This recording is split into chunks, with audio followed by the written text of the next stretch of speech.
New ইয়র্কের জ্যাকসনের থেকে আপনাদের সঙ্গে আছে আমি খালেদ মহিউদ্দিন। বলা হয় রাজনীতিতে শেষ কথা বলে কিছু নেই। আসলে কথা আমরা আশা করি, আমরা দেখতে চাই রাজনীতিতে কে কার বন্ধু হচ্ছে, কে কার শত্রুতে পরিণত হচ্ছে। মাঠের রাজনীতি মোটামুটি এখন নির্বাচনমুখী, বিভিন্ন ধরনের জোট গঠিত হচ্ছে, বিভিন্ন ধরনের মোর্চাও হচ্ছে। তবে এই রাজনীতির এই মোর্চা বা নির্বাচনী আবহাওয়ায় প্রবেশ করার ক্ষেত্রেও নির্বাচন নিয়ে অনেকের মধ্যেই রয়েছে সংশয়।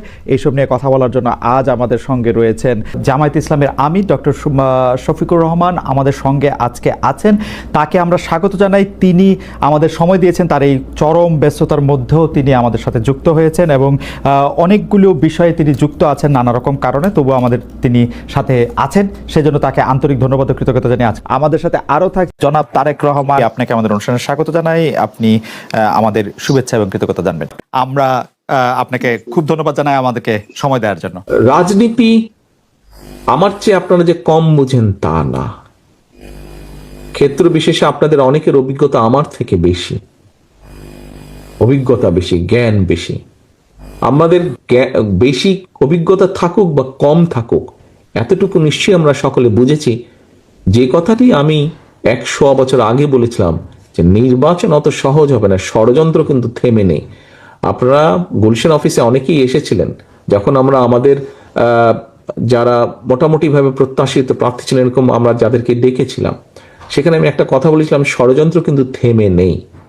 গত কয়েকদিনের ঘটনা, গতকালকের ঘটনা, চট্টগ্রামে আমাদের প্রার্থীর উপরে গুলিবর্ষণের ঘটনা, এই সব কিছু নিয়ে কিন্তু প্রমাণিত হচ্ছে যে যা আমি বলছিলাম তা কিন্তু সত্য হচ্ছে আস্তে আস্তে। কাজে আমরা যদি নিজেদের মধ্যে মতপার্থক্য কমিয়ে নিয়ে না আসি, আমরা যদি নিজেরা ঐক্যবদ্ধ না হই, সহকর্মীবৃন্দ, এই দেশ ধ্বংস হয়ে যাবে। কেন ধ্বংস হয়ে যাবে বলছি?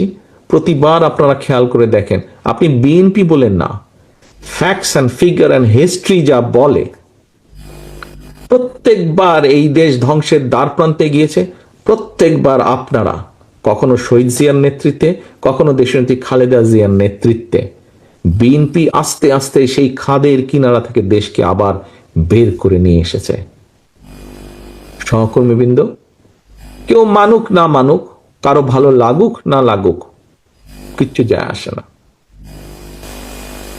আমরা জানি সকল সময় যখনই দেশ সংকটে পড়েছে এবং জনগণ বিএনপির কাঁধে দায়িত্ব দিয়েছে, বিএনপি সর্বোচ্চ দিয়ে চেষ্টা করেছে জনগণের সেই যেই ষড়যন্ত্রগুলো চলছে, বিভিন্ন সূত্র খবর বলছে এই ষড়যন্ত্র এখনই থেমে থাকবে না, এটা আরো খারাপ রূপ হতে পারে। কিন্তু আমাদের ভয় পেলে চলবে না, আমাদেরকে আতঙ্কগ্রস্ত হলে চলবে না, আমাদেরকে মানুষকে সাহস দিতে হবে, আমাদেরকে নিজেদেরকে ঐক্যবদ্ধ হতে হবে, আমাদেরকে মানুষকে, দেশের সাধারণ মানুষ, গণতান্ত্রিক আমি মানুষকে আমাদের ঐক্যবদ্ধ করতে হবে। আমরা যত ঐক্যবদ্ধ হব, আমরা যত সামনে এগিয়ে আসব, আমরা যত পরিস্থিতি তৈরি করব, যে কোনো মূল্যে নির্বাচন হতে হবে। এই পরিস্থিতি যত আমরা তৈরি করব, ষড়যন্ত্রকারীরা তত পিছু হতে বাধ্য হবে এবং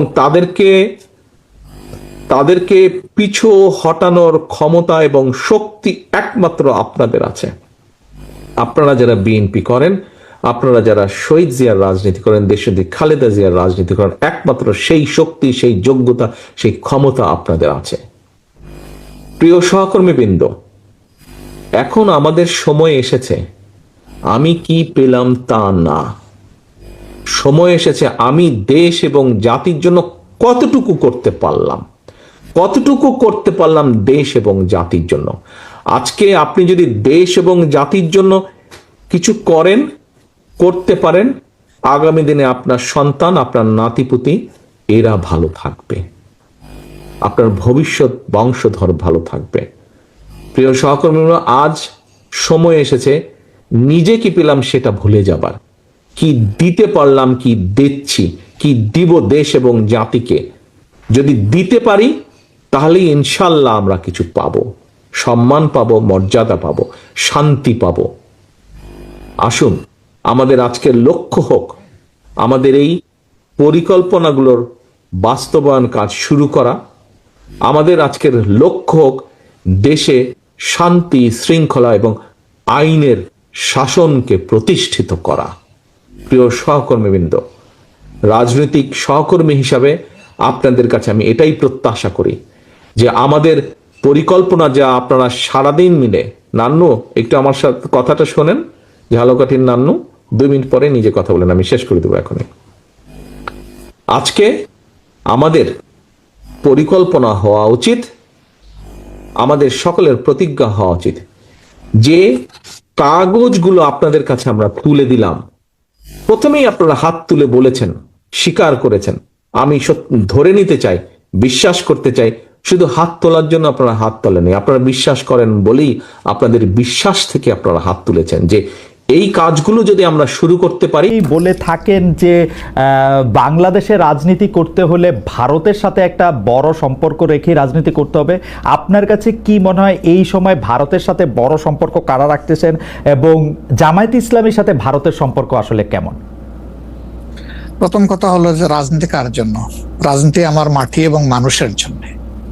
সুতরাং আমার সম্পর্কটা হবে জনগণের সাথে, আমার সম্পর্ক হবে আমার মাটির সাথে। এটা আমার 1 নম্বর প্রায়োরিটি।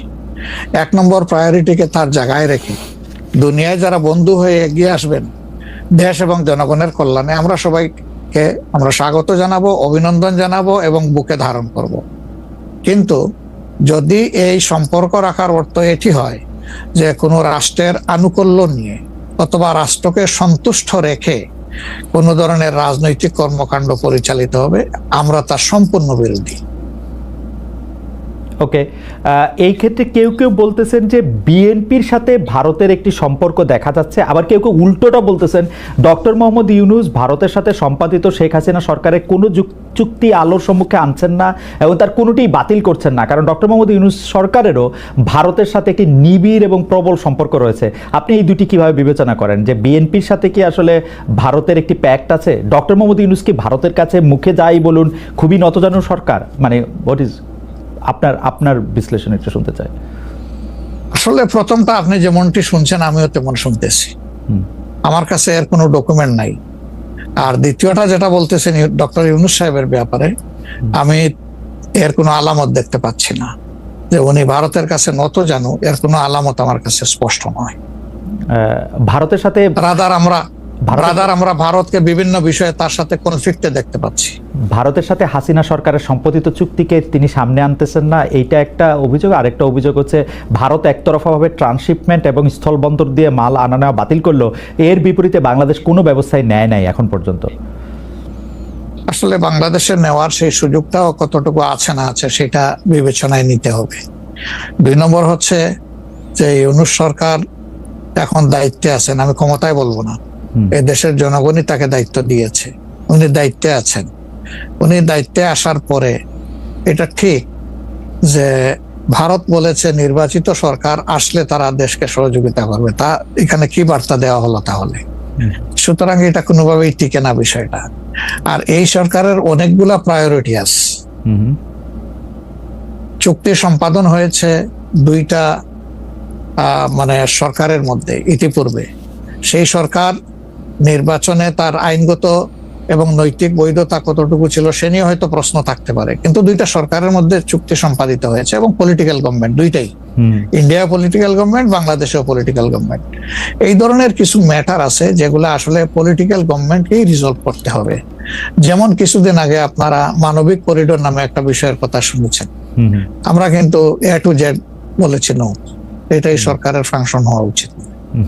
এরপরে পোর্ট হ্যান্ডলিং এর ব্যাপারেও কথা এসেছে, সেখানেও আমরা বলেছি যে এইটাও এত বড় বিষয়ে সরকারের হাত দেওয়া উচিত হবে না, এই ব্যাপারে আমাদের অবস্থান স্পষ্ট।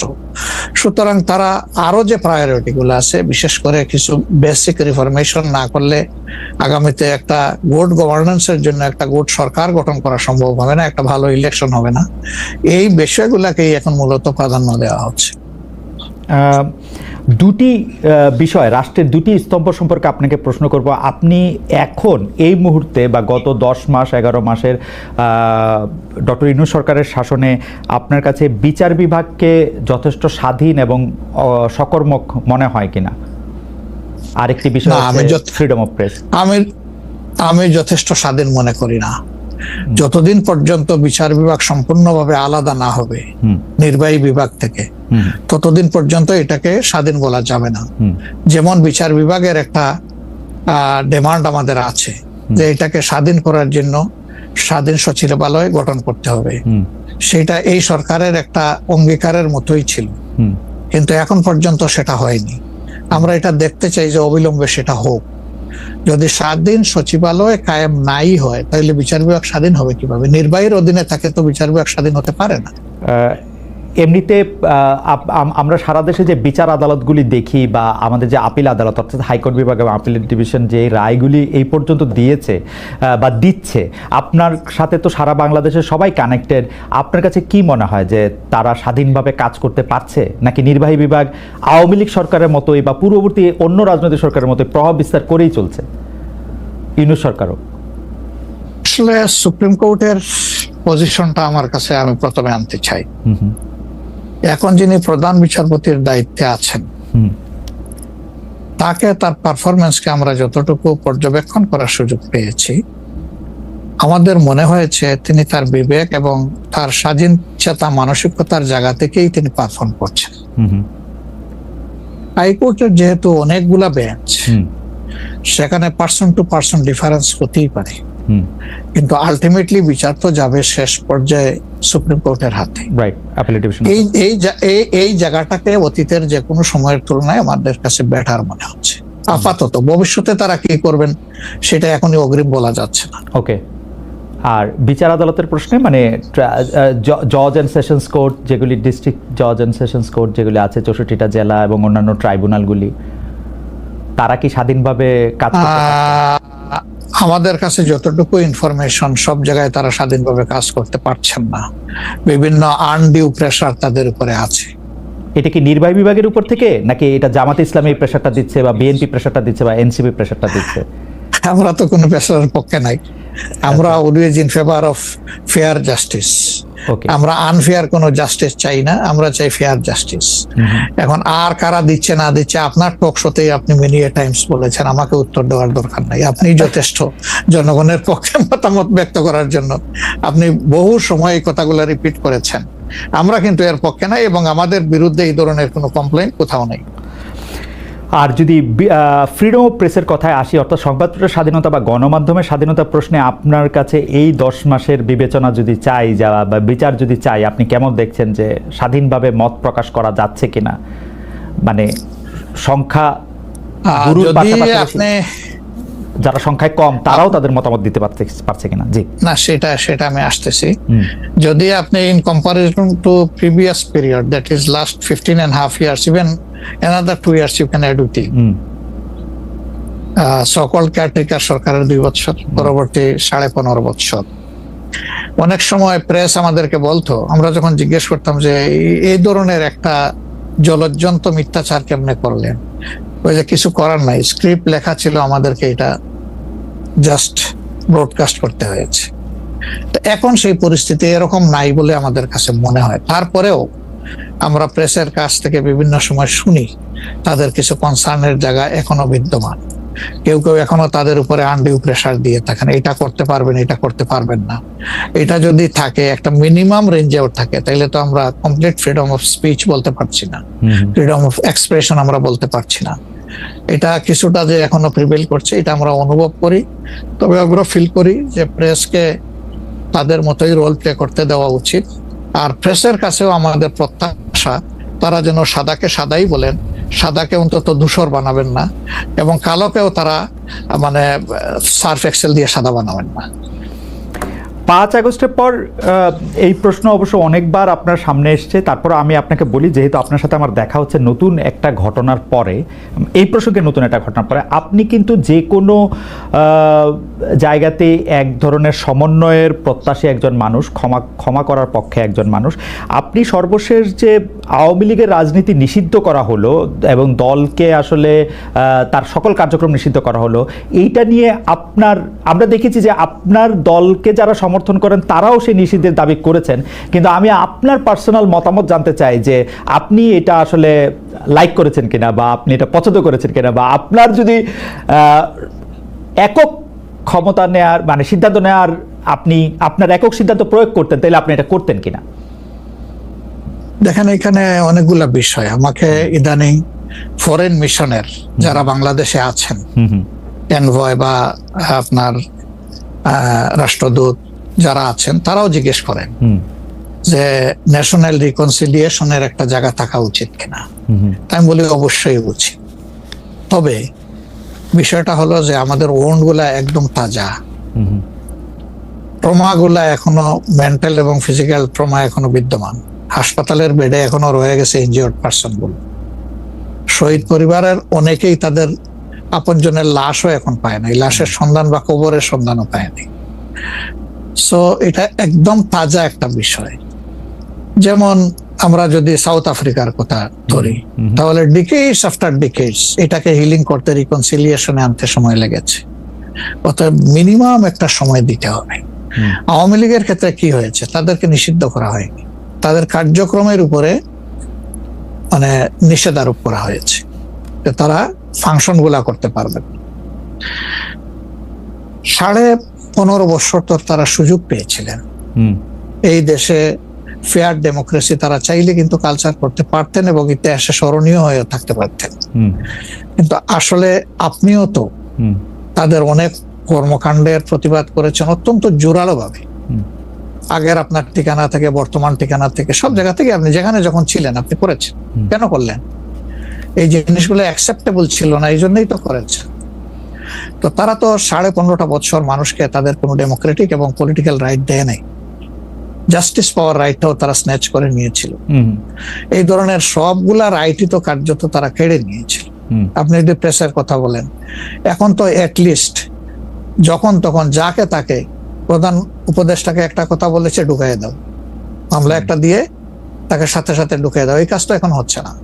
আয়নাগরের ঘটনা তো এখন একটু হইতেছে। মাননীয় আমির, একজন ইউটিউবার আছেন সাব্বির, তাকে জেলে দিয়ে দেওয়া হয়েছে প্রধান উপদেষ্টাকে কি জানি বলছে। না আমি বলতেছি সেটা, আমি বলছি যখন তখন হচ্ছে না, ঘন হচ্ছে না।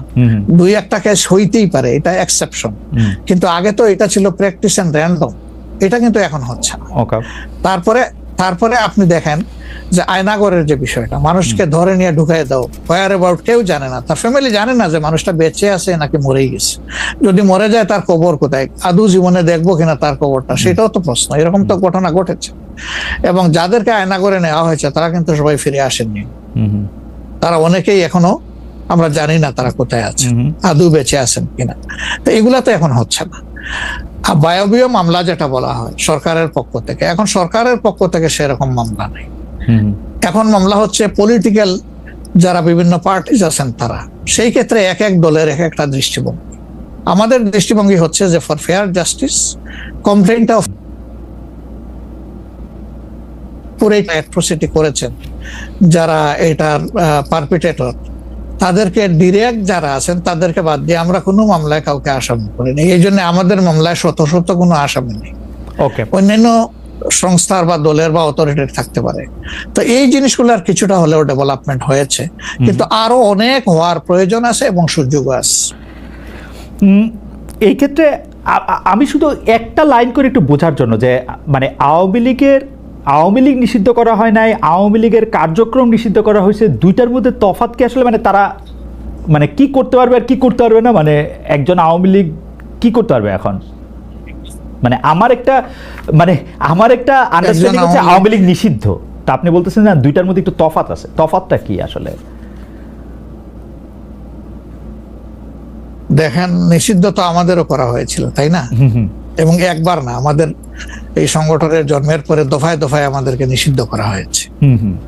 নিষিদ্ধ যখন কোনো সংগঠনকে করা হয় তখন এই সংগঠনের ব্যক্তিরাও বিভিন্ন ধরনের সমস্যায় পড়ে যান, এর সাথে রিলেটেড ব্যক্তিরা, এমনকি তাদের স্বাভাবিক জীবনযাত্রাটাও তাদের পক্ষে চালায় নেওয়া সম্ভব হয়।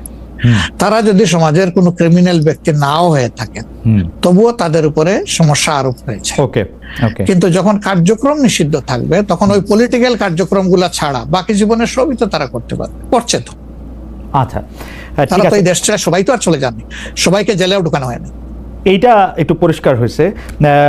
জনাব যুদ্ধাপরাধের মামলায় জামাত নেতা এটিএম আজহারুল ইসলাম খালাস পাওয়ার পর আপনি একটি সংবাদ সম্মেলনে বলেছেন, জামায়াতে ইসলামী বা তার কোনো নেতাকর্মীর মাধ্যমে কেউ ক্ষতিগ্রস্ত হয়ে থাকলে তার কাছে নিঃশর্ত ক্ষমা চাই। এই ক্ষমা প্রার্থনায় কি ৭১ মুক্তিযুদ্ধের সময়টাও আছে কিনা সেটা সেদিন আপনি স্পষ্ট করেননি, আজকে এটা স্পষ্ট করবেন? মানে আপনি, অনেকেই প্রশ্ন করছেন যে জামায়াতের মাননীয় আমির ক্ষমা কিসের জন্য চাইলেন, মানে ৪৭-এর পর থেকে শুরু করে আজকে পর্যন্ত,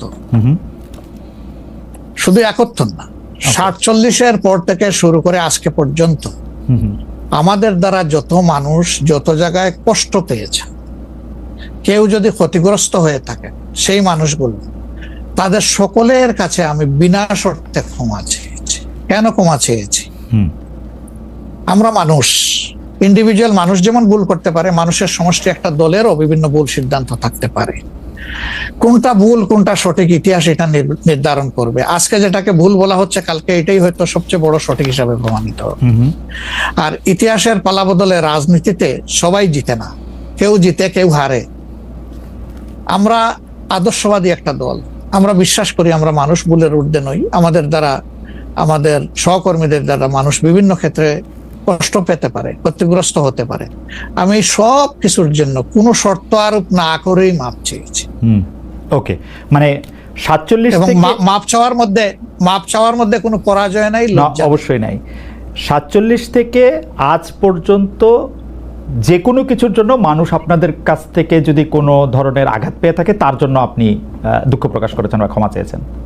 এর ভিতরে সব ঢুকে গেছে, কোনো কিছু বাদ নাই। ওকে, এভরিথিং ইনক্লুডেড। আচ্ছা, এবং এটা আনকন্ডিশনাল, মানে অ্যাপোলজি দিয়ে আনকন্ডিশনাল পার্ডন সিক করেছে।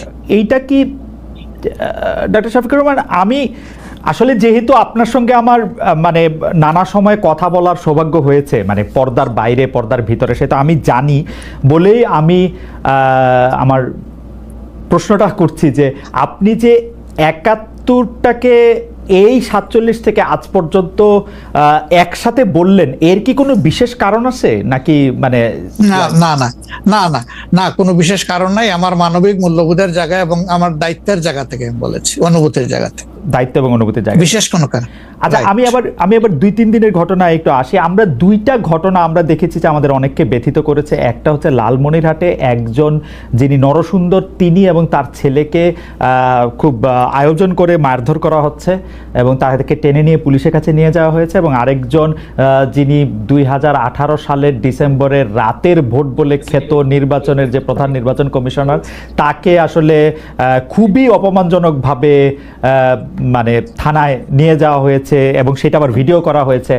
মানে আমি সাধারণভাবে যেটা বুঝি, আপনি আমাকে শাস্তি দিতে পারেন, আপনি আমাকে মৃত্যু দিতে পারেন, কিন্তু মানুষ হিসাবে আরেকটা মানুষকে অসম্মান করার অধিকার যে আমাদের নাই, এইটা কি মানে মানে নাকি এইটা আমাদের আছে কারণ তারা একটা খারাপ কাজ করেছিল, এরকম কি? মানে আমি জানি না, মানে অনেকে তার আরেকজন, জি আপনি বলেন, আরেকজন খারাপ কাজ করেছেন বলে আমিও করব? এটা কোনো যুক্তি? আমি আরেকজনের খারাপে কষ্ট পেলাম, ক্ষতিগ্রস্ত হলাম, এখন আমি সেম অথবা ওয়ার্স দেন দিস আরো খারাপ কিছু করলাম তার সাথে, সেটা কি কোনো মানবিক আচরণ বলে গণ্য হবে? নিশ্চয়ই না। তবে দেখেন, আমরা এটাকে কখনো সমর্থন করি না, কিন্তু পরিবেশ, প্রেক্ষাপট, স্থান, কাল, পাত্র, মানুষ কোনো জিনিসকে যখন লাইক করে না, তখন প্রকাশ্যে হয় তার প্রতিবাদ করে, না হয় মনে মনে ঘৃণা করে, অথবা সে শক্তি থাকলে প্রতিরোধ করে।